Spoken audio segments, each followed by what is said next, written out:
How many of you have thrown food in the trash? I bet everyone in this room has.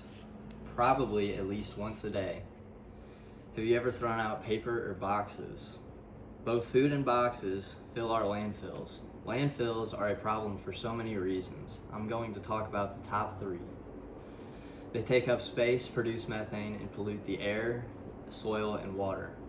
How many of you are responsible citizens and like to do things for the betterment of mankind?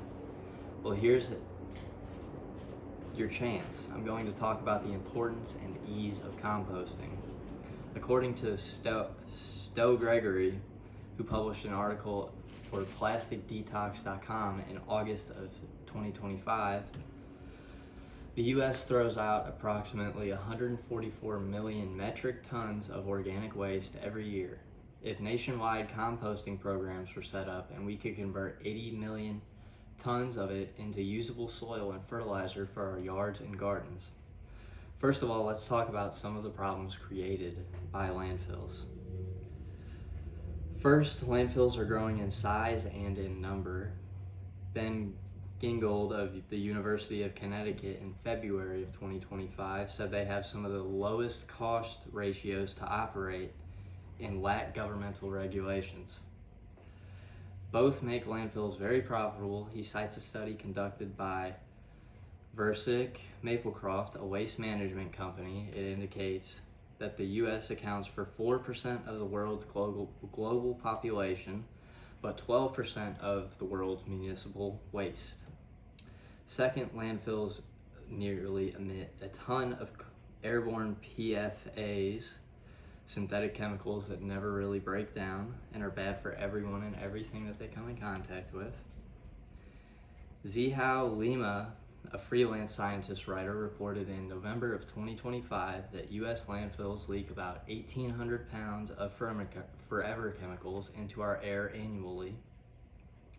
She also reported a recent study that published by the Environmental Science and Technology showed landfills are long-term sources of the pollutants. They studied 30 landfills, including 3 that were more for 60 years old, and 3 were closed. PFA emissions were found at all 30 of the locations tested.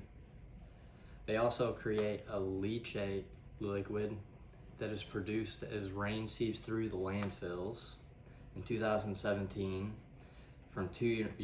researchers from 2 universities found about 1,300 pounds of forever chemicals make their way into our water supply annually. The third is that landfills produce methane gas that escapes into the atmosphere. Landfill gas emissions lead directly to global warming, as reported by Ben Gingold. We have known for a long time that the government requires treatment or collection of the methane gas. However, it's estimated that about half of the landfills, or half of the gas is collected and then half of it escapes into the atmosphere. Now that you know how harmful landfills are, I want to tell you about what you can do about it. That's right, I said what you can do about it. According to a recent article published by the EPA, composting is putting grass clippings, leaves, yards, and tree trimmings, paper and cardboard, and food scraps into a bin or special area and allowing it to break down into compost, a biologically stable soil add-in. The first benefit I want to talk about is landfill diversion. According to the article by the U.S. Composting Council in 2025, organic materials, food scraps, yard trimmings, paper, cardboard, and wood waste make up about 24% of the solid waste in America. Almost a quarter of the waste in landfills can be composted and turned into the soil for additives and fertilizer. This would extend the life of existing landfills and reduce methane emissions and the need for more landfills.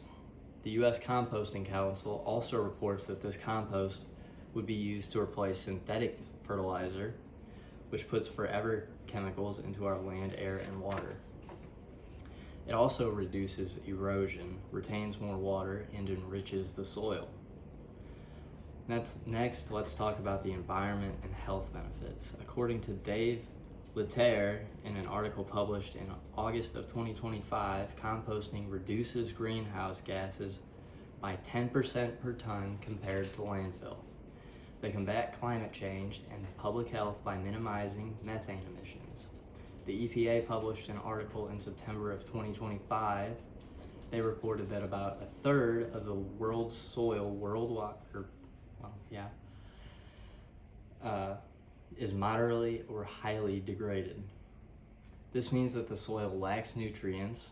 This can be fixed by adding compost to the soil. Composting does not put any forever chemicals or plastics into the air, soil, or water. This will benefit all of the earth.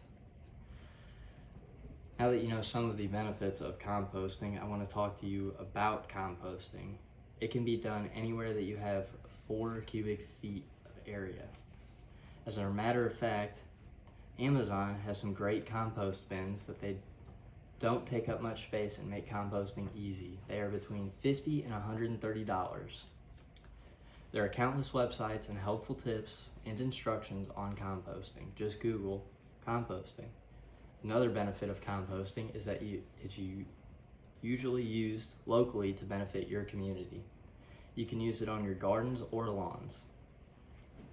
In conclusion, composting is the one way you can do your part to save our planet and help people have clean air, soil, and water, and be healthier overall. We are getting more landfills because of the low cost to run them and the lack of regulations on them. They create methane gas, put forever chemicals and plastics into our air. The rainwater creates runoff from the landfills, which further pollutes our soil and water. Composting can be done by every person, family, or business. It can be done in small places with or without a yard. There are many reasons for you to do your part and compost. I hope you will join me and start composting today. Thank you for listening. Now let's do our part to save the world.